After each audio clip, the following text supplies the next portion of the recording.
What is good, YouTube? This your boy Aaron. It's Brian. This is the Courtside podcast. We're back today to discuss the NBA, and this past week has taught me a lot about just the competition in the West, mainly the Warriors. I think the Warriors showed me a lot about how good they really are because The Jimmy Butler effect, greatest floor raiser of our time. I have to admit we were both wrong about Jimmy Butler's impact to the Warriors. I didn't see him being this impactful. I believe they're like either 18, 19 and 2 when Steph and Jimmy Butler are on the floor playing. So his impact is felt. He has really made it more comfortable for guys like Pazinski and Kaminga because now they can go back to their relative roles. They don't have to do more than what they're asked to do. So I feel like that's why they're having more success. Jimmy Butler, he's a guy, 3-and-D guy. He can score, he can defend. Does the dirty work. Even when he's not scoring, he's still impacting the game in many different ways. So, and then he opens up a lot for a Stephen Curry. Yeah, Steph been going crazy. He's been going crazy because now Steph, he doesn't feel like a lot of the offensive load is on his shoulders. So he can rest more on offense. He doesn't have to shoot a whole lot, which is great. But also defensively for the Warriors, I was impressed against the Lakers at how disciplined they are. And also the fact that they were able to stay in front of a lot of the ball handlers for the Lakers. LeBron James, Austin Reeves, Luka Doncic. Now, Austin Reeves in front of Luka these days. So Austin Reeves, he got his game off towards the end. LeBron James was phenomenal from start to finish. But Luka Doncic, they did a great job of staying in front. And I'll say this, Brian, think about this. Who gives Luka the most problems in the NBA? Who do you believe gives him the most problems as a defender?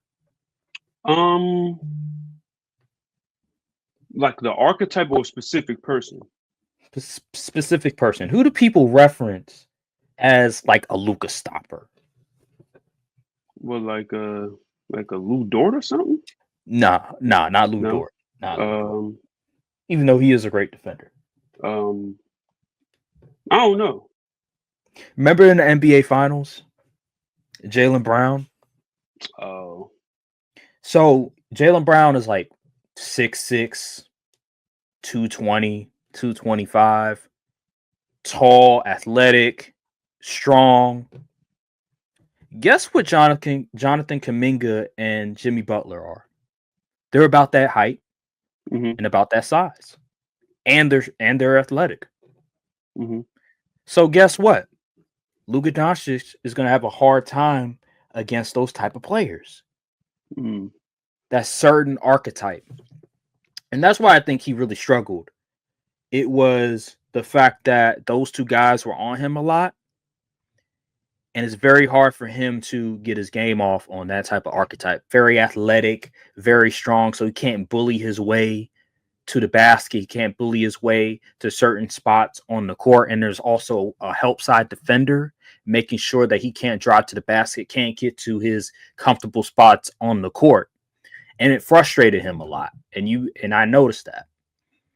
I think they also did a really good job. They always had like active hands. Like they made sure that when the Laker players, LeBron, Austin Reeves, Luka were trying to pass the ball, Draymond was always knocking the ball out of the way, making sure that they weren't able to get their passes comfortably.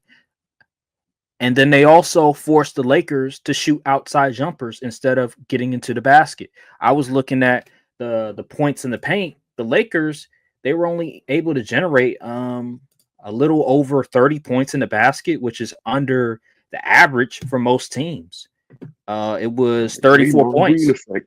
Yeah, Draymond Green, but also Jimmy Butler, Jonathan Kuminga at certain points.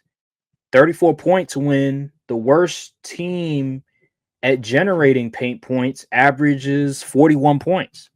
So that just lets you know that the Warriors defense is legit and they did a number on the Lakers this game. We have to give them their flowers in that respect. And when we look at the offensive side of the floor for the Warriors, right, it was Kuminga, Stephen Curry, Brandon Podziemski, Moses Moody. He hit some good shots. Draymond Green, he was that Swiss Army knife. He'll give you some points. He'll give you rebounds. He'll give you assists. He'll play good defense.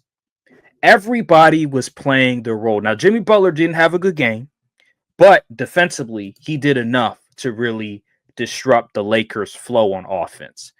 And Luka Doncic wasn't able to get his game going. But after that game, they played the Nuggets. So they played the Nuggets, and they did a number on the Nuggets. Steph had 36. Brandon Podziemski had 26. Jimmy Butler had 19 on decent efficiency. Moses Moody, he only had 8 points, but he was still very efficient. Kuminga didn't really do much.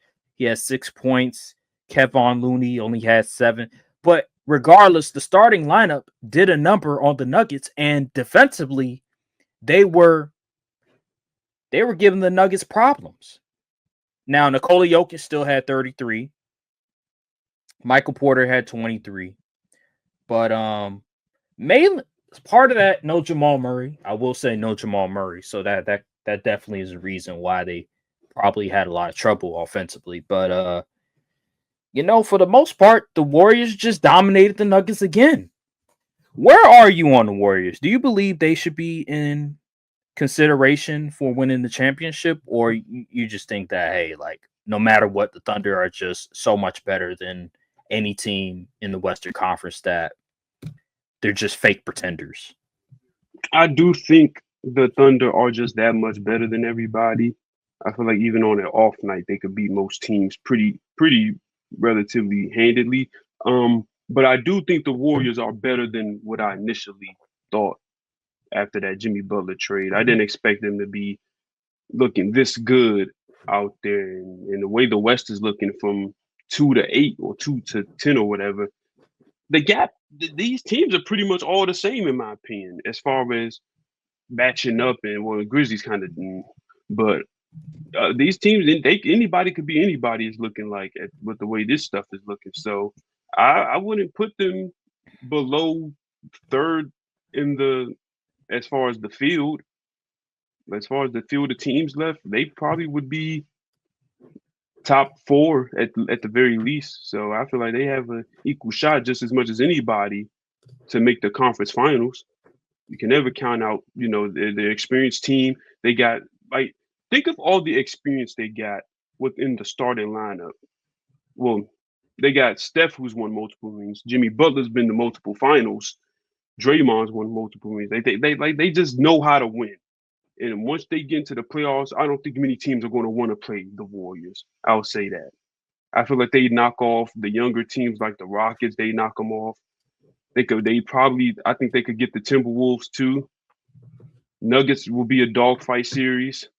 It's really going to come down to who's just the hotter team at the moment.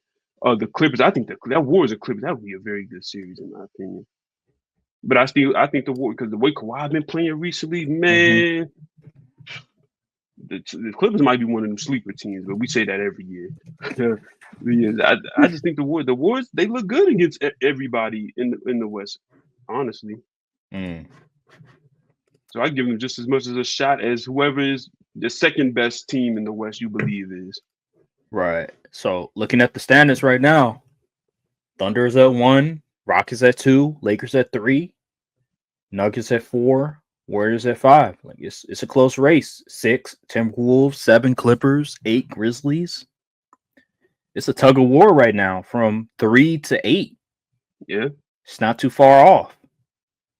The Warriors are a game behind the Lakers, and they're about a half game behind the Nuggets. Shoot.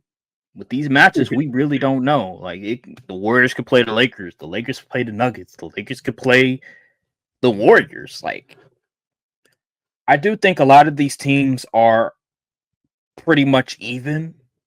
I do believe that at this moment, what the Warriors have done since acquiring Jimmy Butler, I believe they have usurped the Nuggets.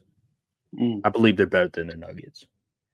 As much as I like Nikola Jokic, the addition of Jimmy Butler has propelled them to compete on a higher level than what we initially thought. And a lot of the role players for the Warriors have just gotten better ever since the addition of Jimmy Butler. Like a lot of these dudes, I just looked at them, I was just like, I ain't worried about them. I ain't worried about Brandon Podziemski. I ain't worried about Jonathan Kuminga. Like, I get it, Jonathan Kuminga has improved. But now you have to worry about them. You have to pay attention to what they're going to do because of the addition of Jimmy Butler. And wherever he goes, teams win. No matter how much he irritates his teammates or his coaches or ownership, he wins. He improves the overall team. Now, when he leaves, like on the way out, things get a little shaky. But when he first arrives, they win.